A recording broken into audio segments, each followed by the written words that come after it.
Jadi kita semua setelah ini akan belajar mata kuliah teknologi beton dan bahan bangunan dari Departemen Teknik Sipil.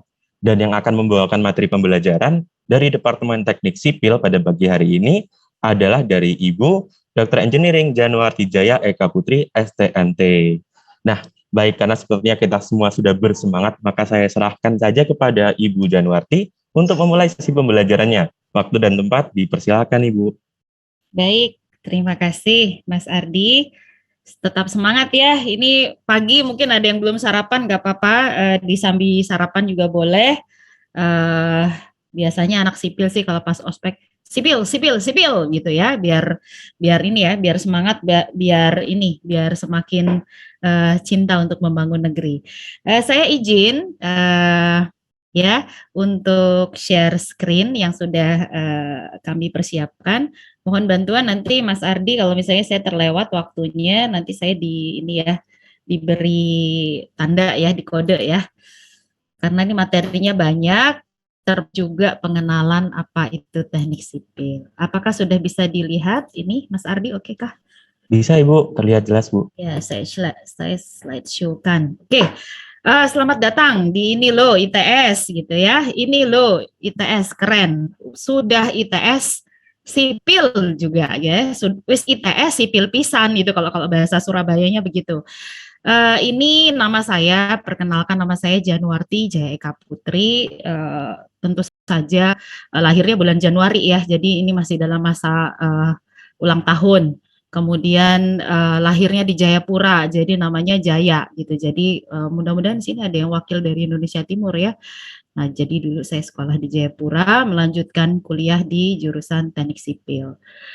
Nah, ini sekilas tentang teknik sipil itu apa? Ada sipil, ada militer. Nah, bukan gitu ternyata ya. Jadi teknik sipil ini adalah departemen yang paling tua. Saya bisa bilang ini adalah salah satu departemen paling tua di dunia di engineering karena dia membangun rumah. Karena sandang, pangan, papan. Keren ya. Jadi sandang, pangan, papan. Jadi itu adalah 3 pokok utama kehidupan manusia, berbaju, makan, dan ada rumah. Nah, yang menyediakan rumah ini, bangunan dan infrastrukturnya adalah dari orang teknik sipil. Nah, di sini dari capaian kinerja ya, di tahun 2021 kemarin, ternyata di antara beberapa fakultas yang ada di ITS, Fakultas Teknik Sipil Perencanaan dan Kebumian itu juara 1 sebagai fakultas yang berkinerja terbaik di ITS. Nah, saya lanjutkan di sini di dalam Departemen Teknik Sipil ini ada apa aja gitu ya. Jadi yang pertama bidangnya adalah struktur tuh yang menghitung jembatan ya, menghitung bangunan, terus kemudian berkaitan juga dengan hal-hal yang berkaitan dengan highway, jalan tol gitu, ya, yang berkaitan dengan struktur atas ya, bangunan yang bisa dilihat di atas bumi ya.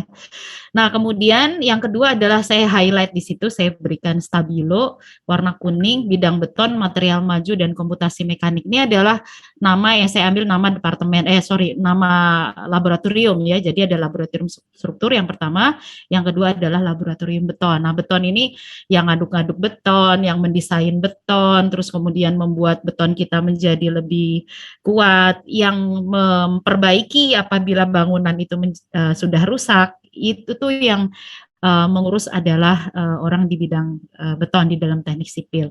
Kemudian ada juga bidang rekayasa sumber daya air dan pantai. Nah, di sini tentu saja yang berkaitan dengan dermaga ya, pengendapan di sungai begitu, terus kemudian danau ya, terus kemudian dam gitu ya, breakwater di pantai. Nah, terus kemudian ada bidang mekanika tanah dan batuan, itu juga berkaitan dengan hal-hal yang pondasi ya, pondasi jadi struktur yang di bawah gitu, di bawah tanah ya, mekanika tanah dan batuan. Terus kemudian ada bidang transportasi dan material perkerasan tuh ngurusin bandara ya, ngurusin jalan, ngurusin hal-hal yang berkaitan dengan transportasi gitu. Jadi memang sipil luas sekali. Dan yang terakhir tentang manajemennya. Jadi supaya tepat waktu, terus uangnya juga tidak terbuang percuma begitu ya. Terus kemudian lebih efisien dan pengambilan keputusannya bagaimana, siapa yang bertanggung jawab gitu itu di bidang yang keenam. Dan di sebelah kanan ini adalah kepala-kepala labnya. Jadi untuk bidang struktur, kepala labnya adalah Dr. Budi Suswanto. Untuk bidang beton, di sini kepala labnya adalah Profesor Priyo Suprobo. Untuk sumber daya air, di sini kepala labnya adalah Pak Mahendra. Di sini Dr. Mahendra.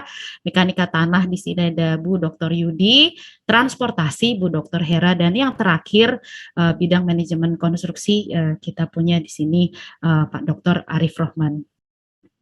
Nah, untuk beton ya, lebih ke dalam. Nih, beton ini siapa aja sih membernya gitu. Jadi nanti kalau masuk teknik sipil ITS, terus ini belajar beton sama siapa saja gitu. Jadi ada beberapa dosen di sini, semuanya di sini sudah S3 ya, sudah doktor, ada yang lulusan Amerika, ada yang lulusan saya dari Jepang, lulusan Tokyo University di Jepang, terus ada juga dari Taiwan, ada dari ya dari Singapura, dari Inggris, rame deh pokoknya ya. Tinggal ini aja ya, tinggal pilih nanti saya mau bimbingan sama Bapak ini, soalnya cita-cita saya mau ke Inggris misalnya. Saya mau bimbingan sama Bu Januarti, soalnya cita-cita saya menjajah Jepang gitu misalnya begitu. Saya mau ngalahkan Jerome, silahkan ya, boleh. Nah, di sini kita masuk ya teknologi beton karena saya ditugaskan oleh panitia nih suruh ngajar ya beton itu seperti apa supaya bisa tahu beton itu kan ternyata cuma ngaduk-ngaduk semen doang gitu. Nah, ini ternyata harus diluruskan ya. Ternyata di dalam teknologi beton itu menarik sekali, tidak hanya sekedar mengaduk beton. Kita lihat ada apa di dalamnya. Outline materi yang akan saya sampaikan adalah beton itu apa ya, pengenalan beton itu apa, terus ngujinya bagaimana gitu ya. Kalau kita bilang betonnya jelek gitu ya, dasarnya apa dulu gitu. Terus kemudian gimana sih caranya ngaduk beton ya, komposisinya bagaimana, karena beton itu kok kelihatannya retak ya, kok kelihatannya betonnya kopong ya. Nah, ini gimana caranya ngaduknya biar benar. Terus bagaimana kita mengendalikan mutunya, siapa yang bertanggung jawab untuk memastikan bahwa mutunya itu sesuai dengan perencanaan. Nah, kalau udah rusak bagaimana cara memperbaiki. Nah, kemudian ada nggak beton-beton inovasi lain, misalnya Bu Januarti, saya pengen banget deh nanti kalau kita ke Mars itu saya pengen bikin beton yang paling bagus di Mars. Nah, ada beton inovatif nggak kalau di Mars nggak ada semen? Apa yang kita lakukan? Ada hal-hal menarik seperti itu yang sudah dikembangkan universitas di luar negeri. Bahkan mereka dalam tugas akhirnya, skripsinya mereka mengajukan misalnya beton khusus untuk dibangun di bulan. Ada seperti itu, saya pernah menghadiri ujian mahasiswanya. Nah, ini saya mengajak kita untuk ini ya, untuk melihat sekilas bahwa sebetulnya zaman dulu itu orang tinggalnya di gua, di batu ya, batunya dilubangi terus kemudian dia tinggal di dalam, atau batunya udah memang berlubang seperti gua, sudah tinggal di dalam. Itu kan adalah manusia kuno ya. Dia memenuhi keperluan papan ya, sandang pangan papan. Nah, papannya itu berarti dia mencari tempat untuk berteduh. Nah, untuk manusia modern yang seperti kita juga merekatkan batu supaya bikin batu-batuan, batu ini ya sintetik ya. Jadi kita membuat batu, tetapi bukan dari kita memahat gitu seperti candi, bukan. Tapi kita tempelkan batu itu satu sama lain sehingga menjadi kuat, dan kita mempunyai gambar sebelah kanan ini ya, high rise building, gedung pencakar langit ya. Jadi itu adalah batu yang dibuat oleh manusia modern supaya kita bisa tinggal nyaman bertumpuk-tumpuk di sana ya, karena populasi semakin meningkat. Kita lanjutkan. Apa saja sih bahan beton ya? Bahan betonnya apa aja?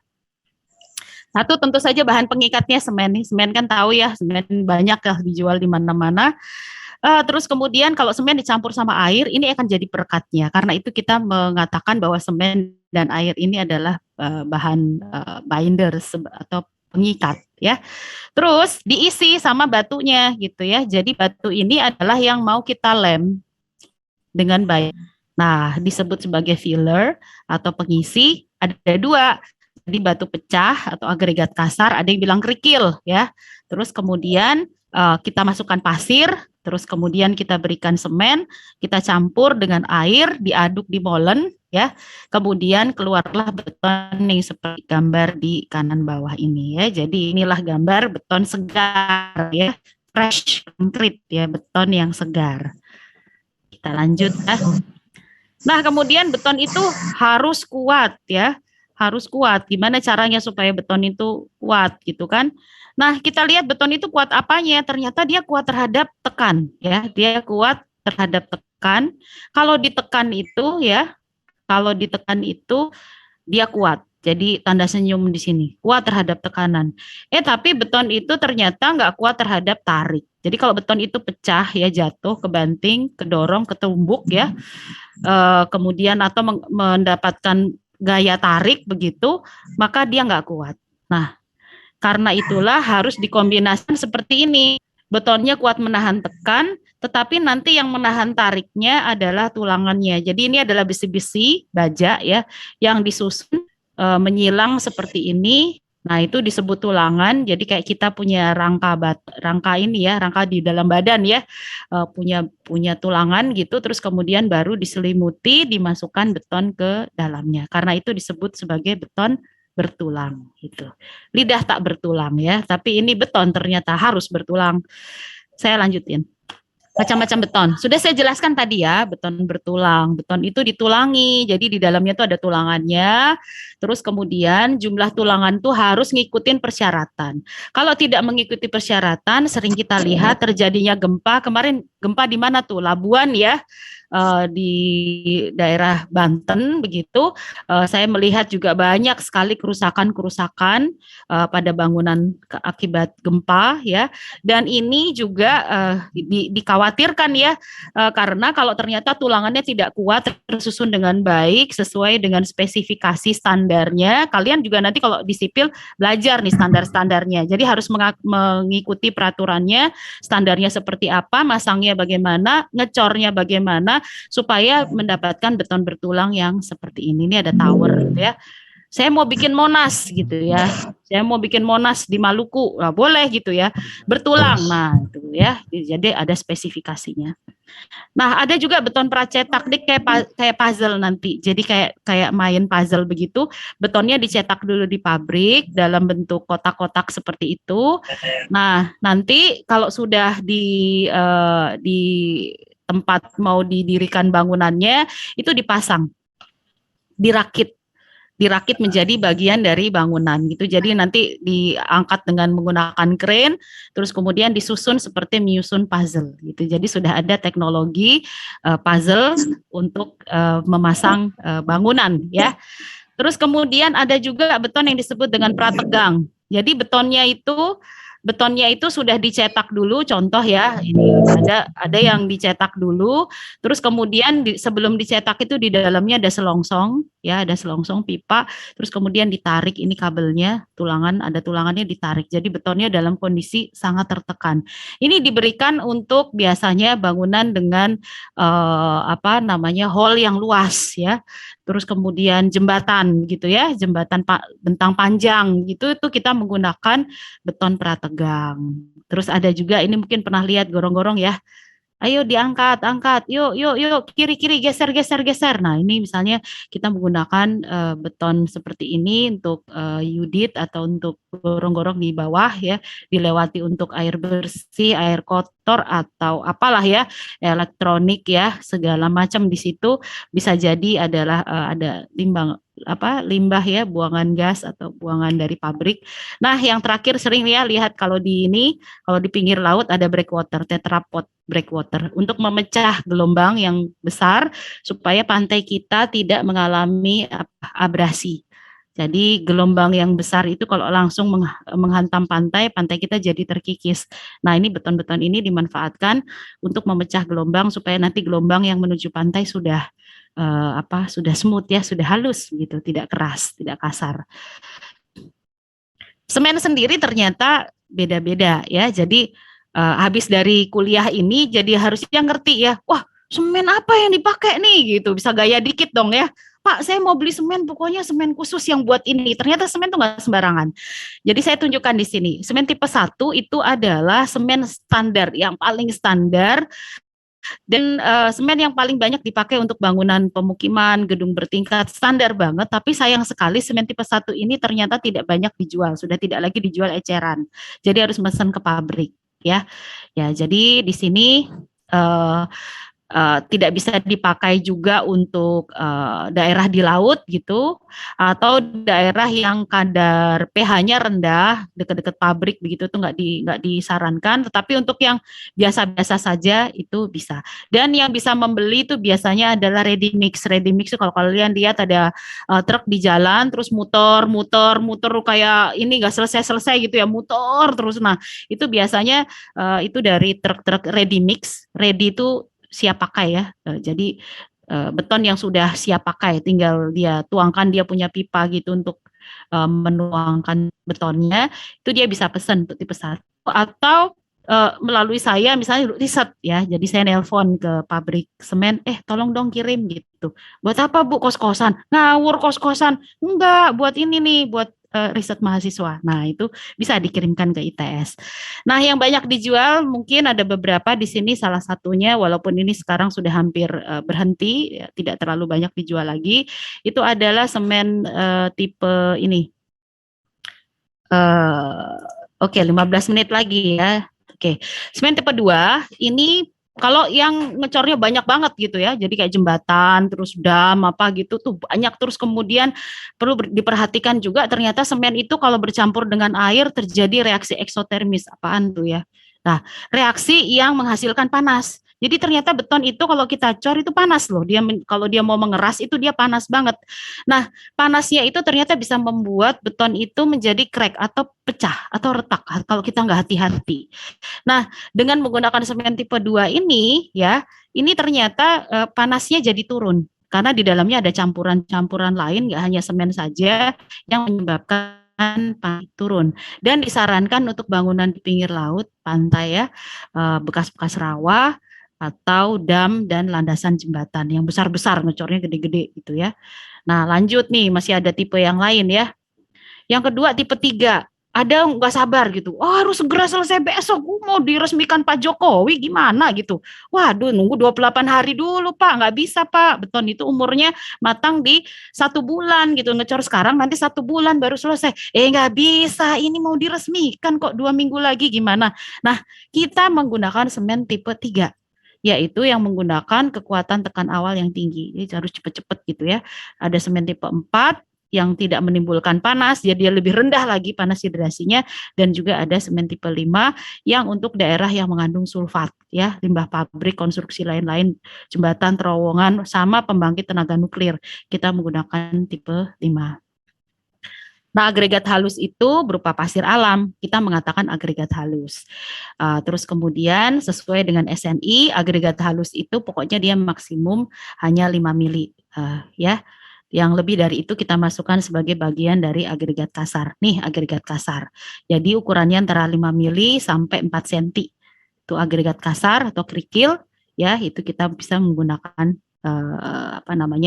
dari tambang batu, tambang di pasir atau dari gunung gitu, kita bisa mendapatkan sumber-sumber agregat kasar. Nah, bahan air ini harus yang netral pH-nya seperti air minum, seperti air dari PDAM. Tidak boleh mengandung aneh-aneh, garam, asam, apa segala macam, nggak boleh. Kalau misalnya kita ragu, kirim ke lab untuk diperiksa apakah ini layak untuk dipakai sebagai campuran beton, ya. Nah, klasifikasi mutu beton ini nih. Ternyata rumah-rumah kalian itu klasifikasinya beton mutu normal. Kekuatan tekannya pakai megapascal, antara sekitar 19 sampai 55 megapascal nih, tapi rumah top ini ya, rumah top sekitar 25-an lah, udah bagus ya. Nah, terus di atas itu adalah beton mutu tinggi sampai 120 megapascal. Nah, mahasiswa ITS sudah bisa buat di sekitar ini 120 sampai 150 megapascal, mutu sangat tinggi. Jadi normal, beton mutu tinggi, mutu sangat tinggi, sama ultra. Yang ultra itu di atas 150 megapascal. Yang ultra ini bahkan kalau diuji langsung meledak ya, saking tingginya kuat tekannya. Jadi di sini Tegangan adalah gaya yang diberikan sama luas sih. Jadi kalau pakai silinder ya luas lingkaran dong ya, kalau seperti itu. Jadi gaya dibagi dengan luas, kita akan mendapatkan tegangan. Nah, tegangan ini yang dihitung berapa megapascal.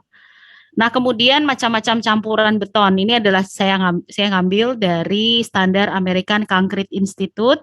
Jadi Institut Beton Amerika.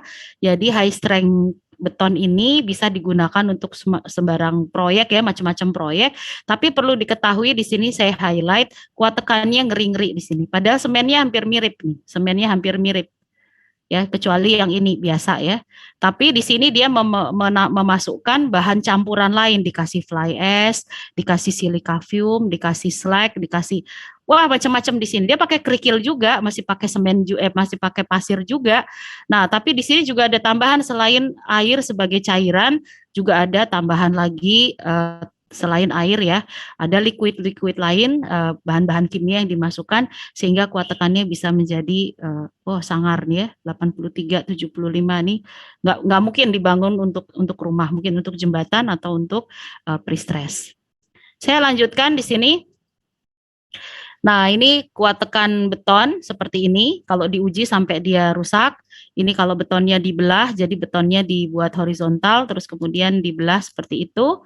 Nah, kemudian saya melihat di sini juga uji lentur perlu untuk jalan. Jadi jalan raya, jalan tol itu diuji, dibikin balok begitu, terus kemudian diuji, terus kemudian dia mengalami patah dua seperti itu ya. Jadi ini menarik. Jadi kalau dalam bahasa Jepangnya kalau mau kakoi, kalau mau keren gitu ya, kalau mau engineering gitu, kalau mau kayak tukang, kayak mandor keren gitu, masuklah sipil dan bertemulah dengan Bu Januarti di Teknik Sipil ITS. Nah, saya lanjut ya. Nah, kontrol kualitas beton ini tadi yang saya bilang, materialnya itu harus terkontrol, petugasnya harus disiplin, timnya juga harus kerjasama dengan baik. Jadi material itu kualitas dan harus ragam bahannya, jangan sampai beda-beda gitu ya, jangan sampai sekarang beda terus besok beda. Kondisi pencampurannya harus konsisten, harus mengikuti standar. Pengecorannya harus ngerti, ada urutan pengecoran loh. Jadi bahannya sama kayak kamu bikin nasi goreng aja. Urutannya salah, masukin nasi dulu, terus minyaknya belakangan lah, gimana gitu. Nah, ternyata pengecoran itu urutannya harus betul. Kalau nggak betul, walaupun resepnya sama, itu jadinya nggak sama gitu. Terus beton itu ternyata juga harus dirawat, ternyata ya, harus dirawat. Kalau nggak dirawat, kuat tekannya tidak sesuai dengan yang kita harapkan. Petugas nih banyak, siapa yang bikin beton, siapa yang nguji, nah ini ngangkutnya gimana, terus kemudian pada waktu pengecoran petugasnya bagaimana, mungkin habis berantem, habis tawuran, atau habis dimarahin sama gurunya, sama dosennya, jadi jengkel, udah ditendang-tendang aja. Nah ini ternyata mempengaruhi, terus nggak usah dirawat, gua aja tanpa perawatan, masa beton gua rawat. Nah ini juga ternyata mempengaruhi ya kualitasnya. Terus ada kerjasama yang baik, kontraktornya gimana, insinyurnya, ayo produsernya gimana, udah bayar apa belum? Kalau nggak dibayar ya nanti betonnya nggak bagus ya kualitasnya, nggak punya duit untuk beli semen. Nah seperti itu ya. Oke, saya lanjutkan. Nih kalau betonnya udah terlanjur rusak Bu, karena gempa, karena apa, karena air laut, karena apa, terus diapain nih gitu ya. Perbaikan beton ternyata juga ada ilmunya, dan ilmunya sampai level S3 ya. Nah, di sini Pulau Gunkan Jima, ini saya satu-satunya orang Indonesia yang diizinkan masuk di pulau ini, dan pulau ini terletak di dekat sekali dengan kota Nagasaki. Dia dibangun tahun 18-an begitu, terus kemudian dia rusak karena tsunami, rusak karena air laut, dan ini sudah tidak bisa diperbaiki lagi dan dijadikan kawasan wisata bencana ya. Jadi supaya kita tahu di kemudian hari bahwa beton itu sulit sekali untuk diperbaiki. Ini boleh masuk saya dengan tanda tangan surat kalau ternyata terjadi terkeruntuhan atau apa, saya tidak akan menggugat pemerintah Jepang. Nah, ini contohnya Gunkan Jima. Pakai epoksi, kalau udah retak tuh dikasih epoksi. Jadi mahal ya kan? Makanya sekali bikin beton tuh harus bagus supaya nggak rusak-rusak. Jadi biaya perbaikannya tuh mahal gitu. Dengan resin, nah ini bisa juga. Nah betonnya disemprot. Kalau dia rusaknya udah banyak banget gitu, betonnya disemprot. Semprotannya di sini isinya adalah beton ya. Disemprot dengan menggunakan shotcrete, shot tembak, shotcrete gitu ya. Beton di shot. Gue tembak lu pakai beton, nah itu. Gue tembak lu dengan cinta, enggak dengan beton kalau anak sipil ya. Nah di sini pompa beton ini ya, Ya ini atau di atas ini. Kalau rusaknya di atas kita dengan pompa. Nah, sekarang ternyata semen itu dituduh untuk sebagai apa? Sebagai bahan yang paling banyak juga menghasilkan gas rumah kaca GRK ya, CO2 emissions. Jadi dari industri uh, dosa besar orang teknik sipil itu adalah kalau pakai semen sebanyak-banyaknya. Nah, ayo kita turunin dosa yuk. Nih pabrik semen kayak gini nih kan. Nah, gimana kita caranya? Yuk kita perbaiki bumi kita semakin hijau. Nah, ada kita kurangi dengan bahan yang disebut dengan suplementari tambahan ya. Suplementari bukan vitamin, suplementari cementitious material. Jadi material yang bisa menjadi bahan tambah atau bahan pengganti pada semen. Pakai fly ash. Jadi hasil pembakaran batu bara itu ada fly ash. Pakai metakaolin. Metakaolin dari alam bisa di. Cara lihat ini gimana sih, Kang? Lihat Terus muka-mukanya kemudian semua orang silika ini. fume dari pabrik silika. Masa kayak gini tuh? Terus dari fly ash kelas C, ada fly ash kelas F, ada slag dari pabrik baja atau dari material alam lainnya. Contohnya lumpur sidoarjo. Nah, lumpur sidoarjo ternyata juga bisa dipakai untuk menggantikan semen. Saya lanjut, ada lagi yang paling keren ya, beton geopolimer tidak pakai semen sama sekali. Sangar loh ya penelitian-penelitian yang ada di beton. Jadi nggak ada semennya, jadi pasir masih dipakai, kerikil masih dipakai. Ini fly ash, limbah abu, limbah dari batu bara, dari PLTU ya. Jadi dicampur dengan alkali, kita akan menghasilkan beton yang sangat kuat. Nah, saya tunjukin ya betonnya ya. Ya, kenapa geopolimer? Ternyata dia itu paling sedikit emisi CO2-nya, tahan api, tahan karat, tahan ledak, dan mempunyai kekuatan yang tinggi. Saya lihatkan lagi. Nah, ini nih, prestasi kita, mahasiswa kita, itu dengan menghasilkan geopaving yang tidak menggunakan semen sama sekali, itu mendapatkan gold medal, ya, penghargaan inovasi terbaik dunia tahun 2016, ya, di Jepang. Kemudian ini kita coba di PLTU Suralaya. Ini pavingnya seperti ini, satu buah paving pakai fly ash dan juga bottom ash. Bottom ash itu nggak sanggup terbang. Jadi abu itu ada yang terbang, ada yang nggak bisa terbang. Yang bisa terbang fly ash, yang nggak bisa terbang bottom ash. Kita campurkan, nggak pakai semen sama sekali. Habis itu kita gaya, ayo kita foto bergaya seperti boy band ya, keren. Nah ini juga bisa dipakai untuk nambal-nambal ya. Tadi yang tidak pakai semen, ini adalah beton biasa. Atasnya beton biasa, bawahnya tuh beton nggak pakai semen. Kemudian saya lanjutkan, gimana kalau kita kombinasikan beton dengan mikroba? Aduh, ini adalah riset terbaru. Kita masukin bakteri di dalam beton ya. Masukin bakteri di dalam beton. Jadi bakteri ini kita masukkan di dalam beton, bahkan kita lihat tuh bakteri kan mengalami pembelahan. Ini bisa terlihat. Kita lihat kita dengan menggunakan mikroskop elektron ya. Kemudian ternyata bisa menghasilkan material aragonite ataupun kalsite dan bakterinya happy-happy aja, nggak mati loh di dalam beton, dia hidup di dalam beton. Nah, ini sebagai contoh fly ash yang saya pakai ya, sampai 50% gantiin semen, bahkan bisa 100% menggantikan semen. Itu ternyata menghasilkan kuat tekan, ini adalah kuat tekan ya. Kuat tekan yang tinggi ya. Dibandingkan yang warna merah, warna hitam ini nggak pakai bakteri. Yang warna merah ini pakai bakteri. Ini tinggi banget nih, kuat tekannya bagus dan panas hidrasinya bisa turun. Ya, tadi kan saya bilang semen kalau dicampur sama air kan hidrasinya tinggi sekali. Tapi panas hidrasinya turun. Kenapa? Semennya saya buang, saya ganti dengan menggunakan fly ash. Saya lanjutkan sedikit. Ini adalah reaksi. Nggak terlalu belajar kimia, jangan takut ya. Aduh, kalau masuk sipil harus belajar kimia kayak ginian. Enggak. Ini saya ngambil dari orang kimia. Saya bilang ini gimana caranya, ini gimana cara ngertinya. Nah, ternyata rongga-rongga di dalam beton itu diisi dengan hasil metabolisme dari bakteri menghasilkan kalsium karbonat. Terus kemudian dicampur dengan fly ash. Fly ash itu di dalam rongga-rongga beton menghasilkan rongga yang lebih padat sehingga beton kita menjadi lebih rapat. Jangan khawatir, ini bukan saya yang ngerjakan, rumus ini juga bukan saya yang turunkan, ini kita bekerja sama dengan orang biologi dan orang kimia untuk mendapatkan persamaan ini. Jadi kita melakukan kolaborasi ya. Jadi di sipil itu bukan berarti harus jago kimia, enggak. Oke, saya lanjutkan. Nah, ternyata bakteri itu bisa menyembuhkan retak ya dengan sendirinya. Jadi kalau beton kita retak, kita nggak usah repot-repot. Tadi kan saya bilang mahal tuh ya. Wah, kita harus beli apa, impor segala macam. Kita panggil ya Mas Bakteri. Tolong dong kamu urus ya beton saya retak nih. Kita udah cor dari awal. Tolong disembuhkan. Nah, ada retak, bakterinya bangun ya. Pada saat retak terjadi, ada oksigen, bakterinya bangun. Ini kita lihat bagaimana dia mengerjakan healing atau penyembuhan akibat retak mulai dari 0 hari sampai dengan 100 hari. Kita lihat mekanismenya seperti ini. Ini beton yang sama. Kita tunggu sampai 100 hari. Keren gak sih? Gak diapa-apain loh. Sumpah keren banget ini. Ini adalah penelitian mahasiswa S1 dan S2.